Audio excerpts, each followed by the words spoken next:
Okay, let's set the scene. It's April 2025. Blake Lively is under fire for allegedly weaponizing a fake lawsuit, stealing her assistant's phone, and smearing a co-star with baseless sexual harassment claims. The internet is in full-blown expose mode. So naturally, what do Blake and Ryan do? Oh, wait, they get glammed up in couture and hit the Time 100 Gala. Like it's prom night, like we're all supposed to pretend nothing happened. Why was she even there? Time honored Blake as one of the most influential people in the world. But for what? Not for acting, not for activism, not for her hair care brand or her knockoff tequila. Nope, she got this influence title 6 years after donating money to apologize for, wait for it, getting married on a literal plantation.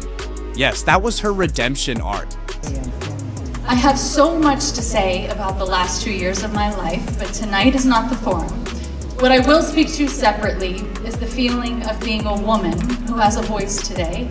And since I could speak, because of the pain, caution, and fight of the many women who have paved the way and the men who stood beside them. I have so much to say about the last 2 years of my life, but tonight is not the forum. Then why are you standing in a ballroom full of celebrities trauma dumping in a gold gown like you're auditioning for Oprah's next primetime pity hour? And the speech? A total PR smokescreen. Before I say more, I want to warn that I will speak about trauma, so please feel free to step away. My life was influenced most by my mother, sitting here tonight, Willie Elaine McAlpin. She is a survivor of the worst crime someone can commit against a woman. It's not for us to have shame, it's for them. I am here, and my mom is here. Never underestimate a woman's ability to endure pain. She hijacks her mom's past trauma to redirect attention away from her lawsuit scandal. Blake didn't talk about the lawsuit, or her assistant's stolen phone, or how she and Ryan are being dragged through Reddit like it's the Salem witch trial. She just cried, gave us vague pain and survival buzzwords, and toasted the room like she was accepting a Nobel Peace Prize. And shout out to this queen in the background, the only person in the room brave enough to show what the rest of us were thinking. She looked at Blake's speech and she said, "Girl, I survived 2020. I'm not surviving this too."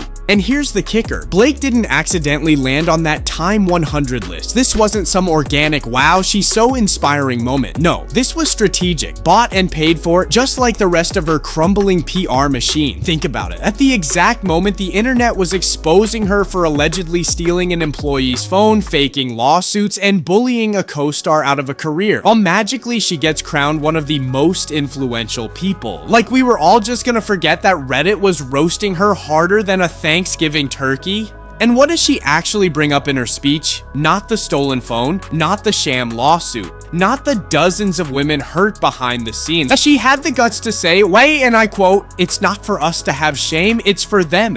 Girl, Blake, you're not surviving oppression, you're surviving the consequences of your own actions. And the backlash? Oh, it was instant. TikTok sleuth shredded her victim pivot in real time. Twitter dragged her for exploiting trauma for sympathy. Even People magazine, her usual safe zone, had to quietly backpedal and rewrite their coverage. Bottom line, this wasn't a brave speech. It was a pre-scripted Hail Mary, using her mother's real trauma to try to dodge accountability for her own scandals. And it blew up in her face. Make no mistake, Blake didn't inspire her way onto that Time 100 list. She manipulated her way onto it, and the timing absolutely not a coincidence.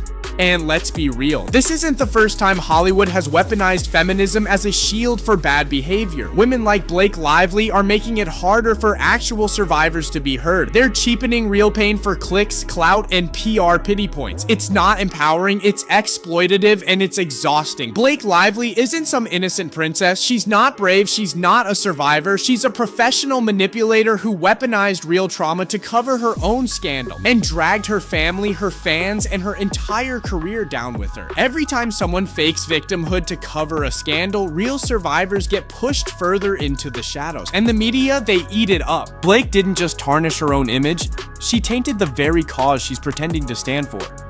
From Gossip Girl to Gaslight Girl, from Hollywood's golden couple to Hollywood's biggest cautionary tale. PR 101. When you're in a hole, stop digging. So that's the rant for today, guys. Stay sane, my friends, and I'll see you guys in the next one. Peace out.